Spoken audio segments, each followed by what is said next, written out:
let's speak to Shaina Low about this. She is the communications advisor for the Norwegian Refugee Council and joins us now from occupied East Jerusalem. Shaina, thank you so much for speaking to us. Thank you for having me. This humanitarian corridor really seems to be imperative right now, but it doesn't guarantee that the essential aid will actually reach civilians in Gaza, does it? No, it doesn't. I mean, getting humanitarian assistance into Gaza is just the first step. Then we need to have assurances of safety, humanitarian corridors within Gaza that would allow for safe passage for humanitarians like the Norwegian Refugee Council and our partners to be able to go and distribute that aid. We also are not sure at this point whether logistically there are even staff available and ready to be mobilized to head to Rafah or one of the crossings to be able to take this aid and be able to put it in warehouses and figure out even logistically how to distribute it. It will require a lot more than just opening the gates to Rafah. Can you give us a time frame of how this would generally work? Because your organization, of course, doesn't just work in Gaza, but all over the world in areas that need it. So the time frame of, say, the Rafah border crossing opening, the aid coming in, and then how long does it actually get to people in Gaza who right now are running out of almost every single essential need that a human being needs just to survive? I can't tell you exactly how long it would take. I'm not on the ground in Gaza, but it will take more than just a couple of hours, which is, I believe, what we've been hearing, that maybe there would have been a ceasefire up until 5 p.m. today. We need longer than that. And we need not only, I've heard discussion of a ceasefire only for southern Gaza. There are still tens of thousands of Palestinians who are in northern Gaza, and they are also in need of aid and assistance. And so we need to be able to ensure that we would be able to reach them and bring the assistance all the way up from southern Gaza to the north. Shaina, you're not on the ground, but for your colleagues who are there, what are they telling you about what they are seeing and what they are experiencing since all of this started on the 7th of October? I mean, it has just been chaos.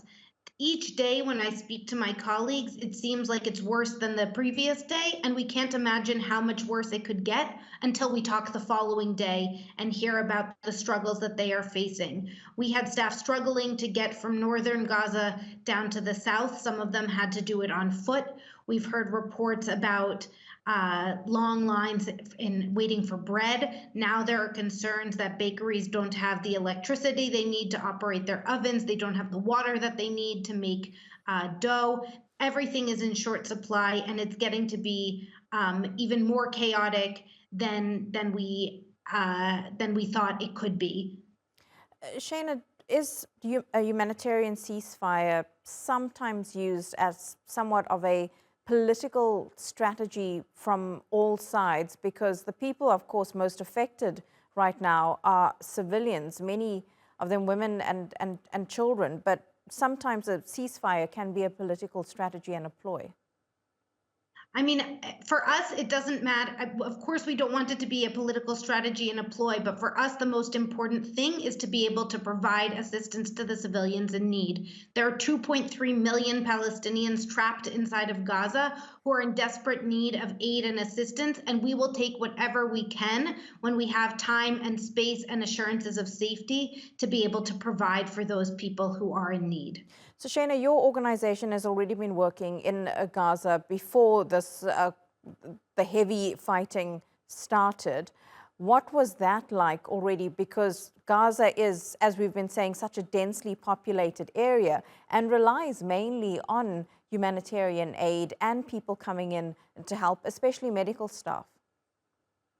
Even prior to this last 10 days or so, the situation in Gaza was dire. A 16-year Israeli-imposed siege has resulted in more than around 50% of the population being unemployed.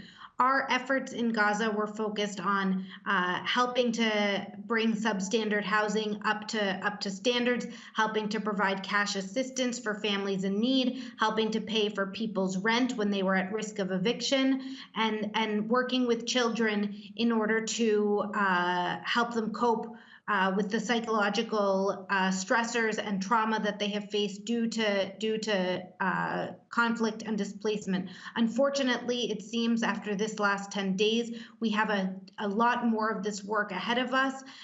It seems like the work that we're doing, every time we take a step forward, we have a situation like this where the trauma returns.